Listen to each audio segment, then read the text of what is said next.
एक बार एक सेठ और सेठानी रहा करते थे। वैसे तो वो बहुत अमीर थे, पैसों की कोई कमी नहीं थी, लेकिन साथ ही साथ वो बहुत कंजूस भी थे। व्यवहार में उनका बहुत खराब था। एक दिन सेठ किसी काम से शहर के लिए रवाना हो जाता है, क्योंकि उसे शहर में कोई काम था। उनके घर में एक नौकरानी भी रहा करती थी, जो काम करने में तो कोई कमी नहीं छोड़ती थी, लेकिन फिर भी मालकिन उसके ऊपर रोब झाड़ने लगती थी, क्योंकि वो, तुम जानते हो, आजकल के काम करने वाले ऐसे ही होते हैं। लेकिन वो बेचारी इस लड़की पर बहुत ही अधिक जुल्म ढाया करती थी। वो बैठ जाती थी खाट पर और उसको चाहिए जैसे बोलती रहती कि तू काम ढंग से नहीं करती, तू ये नहीं करती, तू वो नहीं करती, जो मन में आती वो ताने देती। काफ़ी समय पुरानी बात है, जंगल में एक कुआं था जिसमें एक औरत जो है वो कूद के मर गई थी। उसने अपनी जान दे दी थी। तब से लेकर आज तक उसमें अजीब अजीब आवाज़ें आती है। वो दरअसल वो लड़की उसमें बनकर चुड़ैल बन गई थी, क्योंकि उसकी मौत हो गई थी। उस समय के बाद में उसके पास में कोई आर भी नहीं आता उसके। तभी एक दिन की बात है, वो लड़की घर में काम कर रही थी।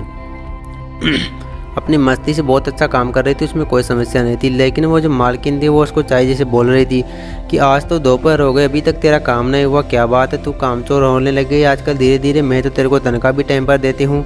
लेकिन वो बेचारी लड़की क्या करती, उसके घर की हालत ख़राब थी, जैसे तैसे करके तो अपना गुजारा किया करती थी। वो बोलती कि मालकिन, मैं तो आपका काम पूरा करती हूँ, फिर भी आप मुझे ऐसे तैसे कैसे लड़ते रहते हो, मेरा तो ये समझ में नहीं आता। काम तो है वो धीरे धीरे होता है, जल्दी जल्दी कौन सा काम होता है, काम तो काम के हिसाब से होता है। अरे तू सिखाएगी क्या मुझे काम कब होता है कब नहीं होता है? मैं तेरे को समय समय पर तनख्वाह देती हूँ, लेकिन फिर भी तू ढंग से काम नहीं करती। ये कोई काम करने का बहाना है? सुबह सुबह काम हो जाना चाहिए जल्दी ही।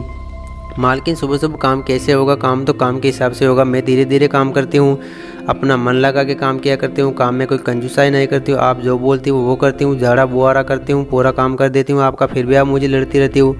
अरे तू ज़्यादा चपड़ चपड़ मत कर, तेरे मालिक यहाँ पर नहीं है इसलिए तू इसका मौका का फ़ायदा उठा रही है क्या? मैं तेरे को काम पे रख रही हूँ, तू ज़्यादा वो होशियार समझ रही है क्या अपने आप को? तेरे को समय पे तनख्वाह देती हूँ, शुक्र मना, मेरी वजह से तेरा घर का खर्चा चल रहा है। एक दिन ऐसे बोलकर उस लड़की को पानी लेने के लिए वहाँ से भेज देती है। वो लड़की अपने सर पर 2 मटके रखकर जंगल की तरफ चली जाती है पानी लेने के लिए, और वो उसी कुएं के पास चली जाती है जहाँ पर उस लड़की की मौत हुई थी। दरअसल वो एरिया बहुत ही सुनसान था। वहाँ पर लड़की जाकर सोचती है कि हे भगवान, यहाँ पर तो कोई आरे सारे भी नहीं है, यहाँ पर तो इलाका भी सुनसान है, अब मैं क्या करूँ? यहाँ पे तो बहुत ही मुझे डर लग रहा है, मैं कैसे तैसे करके तो इतनी हिम्मत जुटाकर यहाँ पर आए हूँ, अब मैं क्या करूँ, मैं पानी कैसे भरूँगी? लेकिन फिर जैसे थे कि उसको तो काम करने की इच्छा थी, वो बेचारी मालकिन के हुक्म का पालन कर रही थी। वो पानी लेने के लिए आई थी वहाँ पर, तो मटके अपने सर के ऊपर रखी हुई थी, सोच रही थी कि अब पानी कैसे ले, मुझे तो कुछ ना कुछ तो करना ही पड़ेगा, ऐसे काफ़ी समय तक कैसे हाथ पे हाथ धर के बैठी रहूँगी। तो वो ऐसा करके अपने मटके को लेकर वो कुएं के पास में जाती है। कुएं के अंदर देखती है तो पानी कुछ नहीं था, दरअसल वो खाली था, उसके अंदर कंकाल पड़े हुए थे, अजीब अजीब सी आवाज़ें आ रही थी। कुएं में से अजीब अजीब आवाज़ें सुनकर लड़की काफ़ी घबरा जाती है कि हे भगवान, यहाँ से तो बहुत अजीब अजीब आवाज़ें आ रही है, अब मैं क्या करूँ, मुझे तो कुछ समझ में नहीं आ रहा।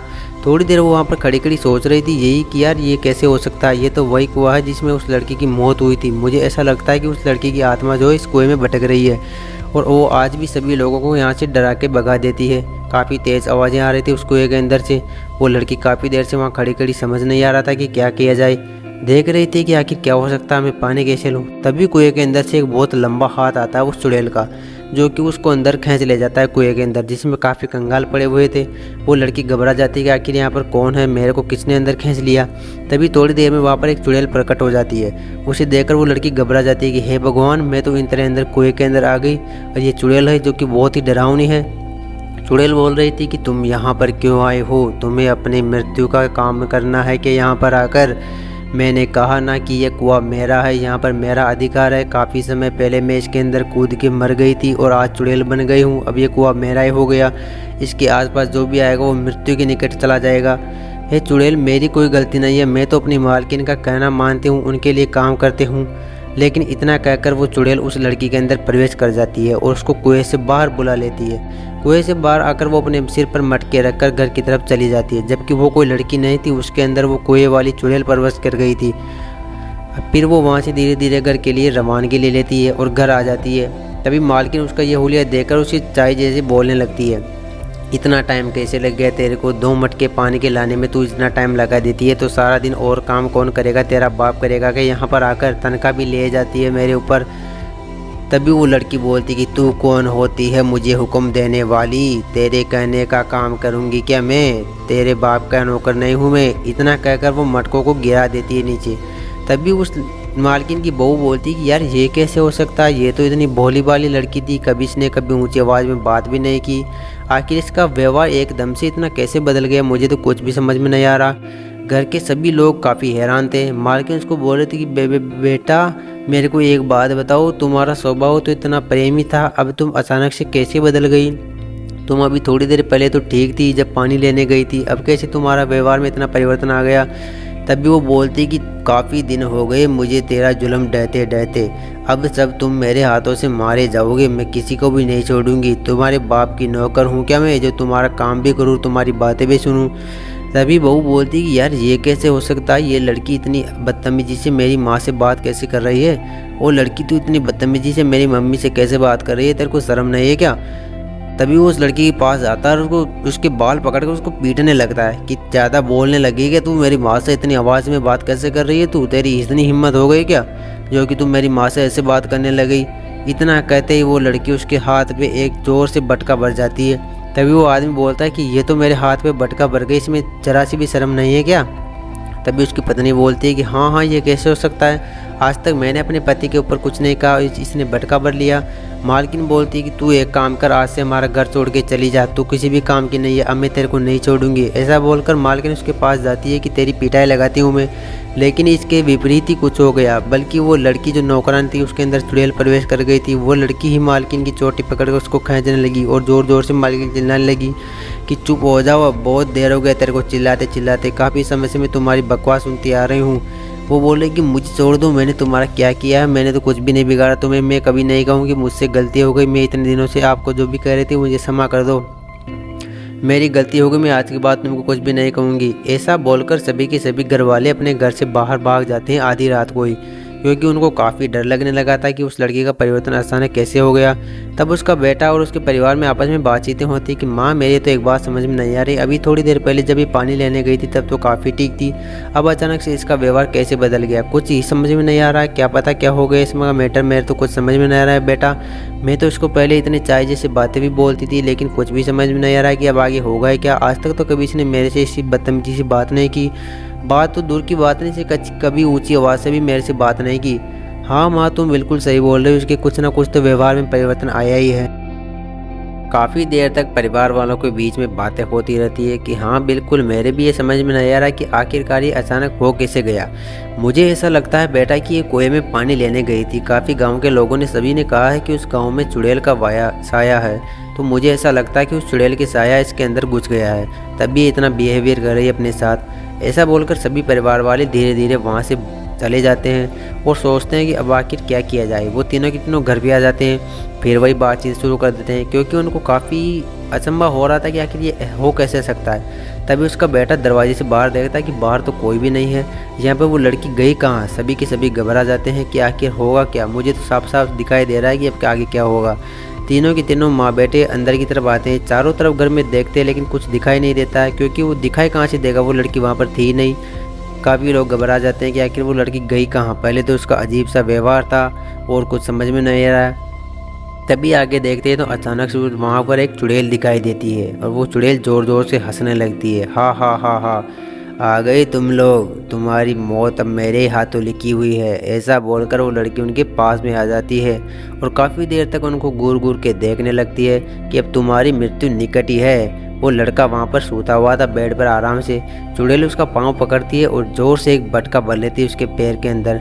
तभी वो आदमी चिल्लाने लगता है ज़ोर ज़ोर से, हे भगवान मुझे बचाओ, ये चुड़ैल तो मेरे को मार ही डालेगी, कोई तो मेरी मदद करो। ऐसा करके काफ़ी देर से वो चिल्ला रहा था लेकिन कोई इसकी बात नहीं सुन रहा था, क्योंकि चुड़ैल की प्रकोप से वहाँ की जो आवाज़ थी वो कहीं बाहर नहीं जा रही थी। चुड़ैल काफ़ी समय से उसके पैर में बटका भर के रखी हुई थी, छोड़ ही नहीं रही थी।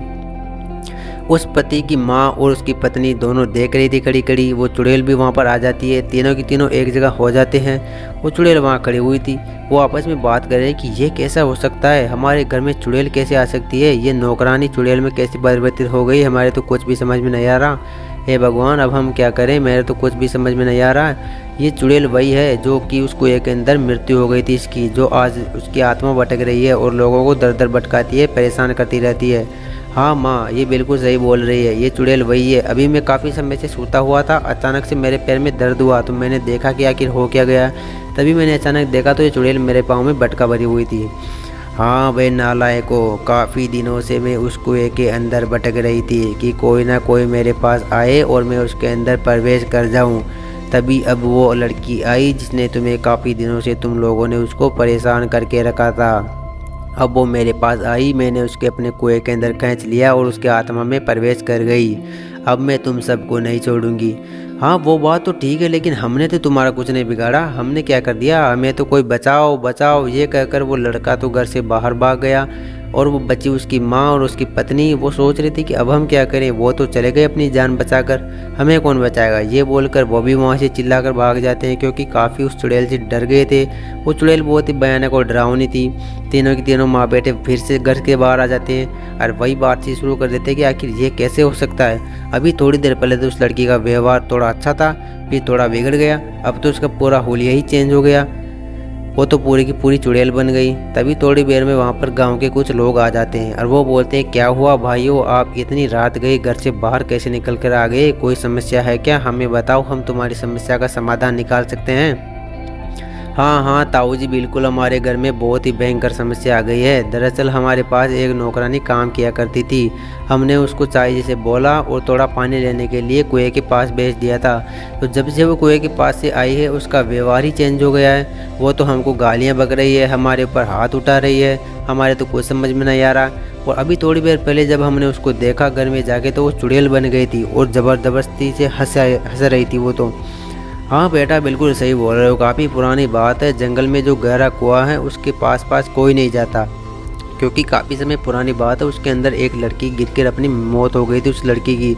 तब से उस लड़की का साया वहाँ पर भटकता रहता है। कोई भी वहाँ पर अपनी जाने की हिम्मत नहीं करता, क्योंकि सबको अपने जीवन से प्रेम है। सब लोग घबरा कर वहाँ पर कोई नहीं जाता है। वो चुड़ैल जिसको भी जाती है वो सबको मार के खा जाती है। ताऊ जी बिल्कुल आप सही कह रहे हो, लेकिन अब इसे छुटकारा पाने के लिए कोई ना कोई तो हमको उपाय करना ही होगा। हम क्या कर सकते हैं, आप कुछ हमें राय दो।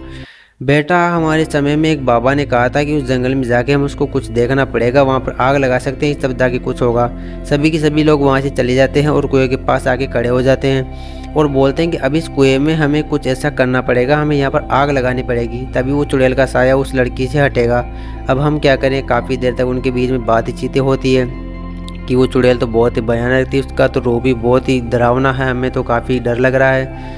तुम चिंता मत करो रुक्मिणी, ये हम सब मिलकर उस चुड़ैल का साया ख़त्म कर देंगे। यहाँ पर सभी लोग काफ़ी घबराए हुए थे, क्योंकि उस चुड़ैल का रूप इतना भयानक था। उसके डर से सभी के सभी लोग डर जाते हैं और आपस में काफ़ी समय तक बातें करते हैं कि चलो अब इस चीज़ का इंतज़ाम करना पड़ेगा। काफ़ी समय से इस कुएँ के आसपास में कोई आया नहीं, ये एक वीरान और डरावनी जगह है। उस कुएँ के अंदर वो कुछ ना कुछ करके एक एक करके सभी के सभी लोग लकड़ियाँ पटकने लगते हैं। धीरे धीरे एक एक करके लकड़ियाँ कुएँ के अंदर चली जाती है और कुआँ लकड़ियों से भर जाता है। कुछ ही समय में वहाँ पर देखा जाता है, एक अंकल बोलता है कि क्या हुआ, ये अजीब अजीब आवाज़ कहाँ से आ रही है, हमें तो कुछ समझ में नहीं आ रहा है। इस कुएँ के पास में जैसे आई तभी से डरावनी आवाज़ें आ रही है, क्या करें अब तो कुछ समझ में नहीं आ रहा। हम तो काफ़ी घबरा गए बच्चों, अब हम क्या करें, कुछ भी समझ में नहीं आ रहा इस चीज़ के मामले में लेकर। कुछ ही देर में वहाँ पर वो चुड़ैल आ जाती है घबराई हुई तेज़ आवाज़ों में और आकर बोलती कि तुम लोग मेरे वीरान कुएं के पास कैसे आ गए? तुम्हारी इतनी हिम्मत हो गई क्या जो तुम मेरे कुएं के पास में आ गए? कब से तुम लोगों में इतनी हिम्मत आ गई? मेरे कुएं के पास कोई भी नहीं आ सकता। अब अच्छा हुआ कि तुम सारे के सारे गांव वाले हमारे कुएं के पास में आ गए। तभी वो लड़का बोलता है कि तुम टेंशन मत लो, तुम्हारे ऊपर जो चुड़ैल का साया हो उसे हम लोग सभी मिलकर ख़त्म कर देंगे, इस कुएं में हम आग लगा देंगे। तभी एक ताऊ जी बोलता है कि बच्चे ज़्यादा बातों में अपना समय व्यर्थ मत करो, इस चुड़ैल से अपना पीछा छुड़वाना है तो जल्दी से इस कुएं में आग लगाओ। अपने को आग लगाते ही इस चुड़ैल के ऊपर से उसका साया हट जाएगा। तभी वो आदमी अपने हाथ में मसाल ले लेता है और उस कुएं के अंदर उस मसाल को डाल देता है और कुएं में काफ़ी भयानक और तेज़ आग लगने लगती है। उस आग की लपटों में इतनी खतरनाक तेज़ी थी कि धीरे धीरे पूरे कुएं में आग लगने लग गई और आग की काफ़ी जलन होने लगी। तभी वो चुड़ैल बोलती कि नहीं नहीं, ऐसा नहीं हो सकता, अब मैं तो मृत्यु के निकट जा रही हूँ, मैं काफ़ी दिनों से यहाँ पर अपना वास रखाई हुई थी। थोड़ी देर में देखते ही देखते चुड़ैल भी आग लगने लगी। चुड़ैल आग में जलकर भस्म होने लगी, काफ़ी चिल्लाने लगी और देखते ही देखते उस चुड़ैल ने अपनी जो है वो स्थान छोड़ दिया और वो लड़की बिल्कुल ठीक हो गई। और वापस से जैसे ही वो लड़की ठीक हुई तो मालकिन उसके पास आती है, हाथ जोड़ के माफ़ी मांगती है कि बेटा मेरे से बहुत बड़ी गलती हो गई, मैंने तुम्हारे ऊपर कितने अत्याचार किए, कितने जुल्म किए, जबकि तुम तो इतनी भोली स्वभाव की थी, मुझे माफ़ कर देना, मैं तुम्हें कभी ऐसा नहीं कहूँगी। और फिर से वो सभी के सभी प्रेम से अपने जीवन जीने लगे।